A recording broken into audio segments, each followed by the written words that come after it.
Assalamualaikum warahmatullahi wabarakatuh. Salam sejahtera. Bersama Hendarto Angkat TV 2. Teman-teman, kita sekarang bersama Hendarto Angkat TV 2 tetap pada tema kita melakukan izin penanaman tiang di wilayah terkecil. Izin penanaman tiang ini dimulai dari wilayah terbesar yaitu jalan negara atau jalan nasional, itu melalui izin Badan Pelayanan Terpadu Satu Pintu nasional, kemudian yang mana marka jalannya berwarna kuning, kemudian jalan provinsi kita izinnya di uh, Balai Pelayanan Terpadu Satu Pintu, yaitu jalan uh, Dinas PU provinsi, kemudian kabupaten, kota. Jadi jenjangnya seperti itu, kabupaten dan kota, wilayah provinsi, wilayah kabupaten, dan wilayah kota melalui Badan Pelayanan Terpadu Satu Pintu. Dan kadang-kadang juga melintas di jalan tol untuk jaringan fiber optiknya, kemudian juga bisa melintas di uh, area PT Kereta Api Indonesia, maka itu melalui Daop 1, Daop 2, Daop 3, jadi tergantung. Sekarang kita akan melakukan izin di daerah terkecil, yaitu misalnya wilayah RT. Jadi wilayah RT ini yang pertama-tama teman-teman sahabat harus lebih dahulu mengenal ini wilayahnya kabupaten, provinsi, atau bagaimana walaupun RT. Kemudian harus tahu lokasi areanya, kemudian apa nama klasternya atau apa nama status areanya, kemudian batas-batas areanya atau boundary. Jadi batas-batas area itu supaya kita izin itu, kita perasaan kita izinnya cuma 2 RT, ternyata 3 RT, atau kita RW 1 ternyata dia sudah melewati RW 1 dan RW 2, atau kita perasaan kita hanya satu desa, ternyata masuk desa lain walaupun sedikit. Jadi hal-hal tersebut harus kita lakukan pengecekan dan selalu recheck batas-batas uh, wilayah daripada yang akan kita lakukan perizinan.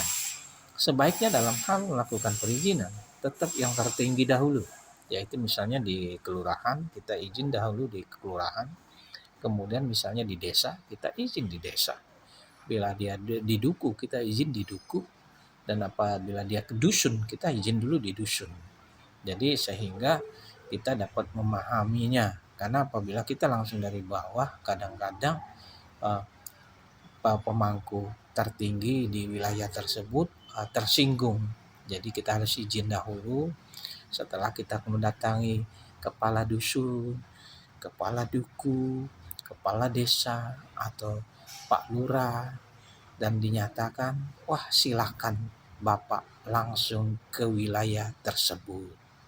Jadi apabila sudah kita memasuki wilayah tersebut, kita lihat dahulu itu perumahannya adalah perumahan area komplek atau perumahan biasa atau perumahan penduduk pemukiman biasa.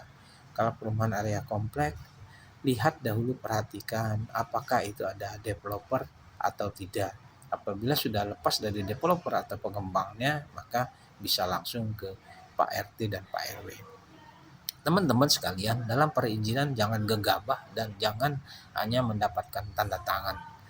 Kenapa? Lakukan perizinan untuk penanaman tiang dengan hal-hal yang baik, dikarenakan kalau kita salah menilai, kita hanya serampangan, hanya melalui RW saja, tidak melakukan sosialisasi, pada saat pengerjaan penanaman tiang akan ada penolakan dari warga atau blocking. Jadi dalam hal ini kita harus sosialisasi dan semuanya harus disetujui daripada sesepuh dan segala macam.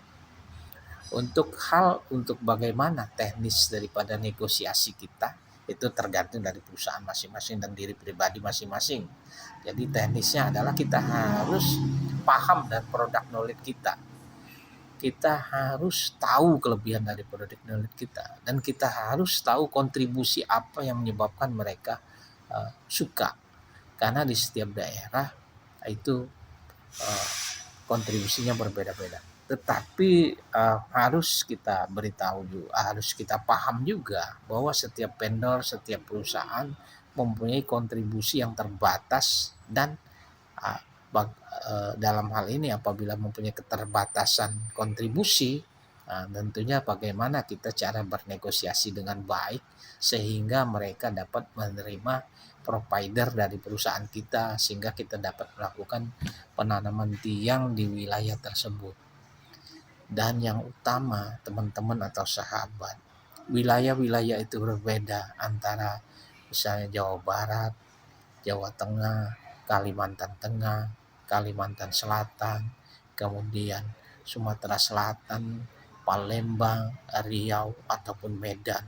Itu karakternya berbeda-beda. Dan perhatikan juga, dan ini harus kita gali dari ketua-ketua, baik dari kepala desa atau lurah, apakah ada organisasi massa yang perlu kita melakukan pendekatan. Dan kalau perlu kita minta bantuan dari pihak-pihak terkait sehingga kita dapat paham. Jadi dalam hal ini pelaksanaan pengerjaan daripada perizinan penanaman tiang kita itu akan dapat lebih mudah. Demikian para sahabat, ulasan kita pada tanggal 10 Maret tanggal 8 Maret 2026 bersama Hendarto Ankatipi. Wassalamualaikum warahmatullahi wabarakatuh.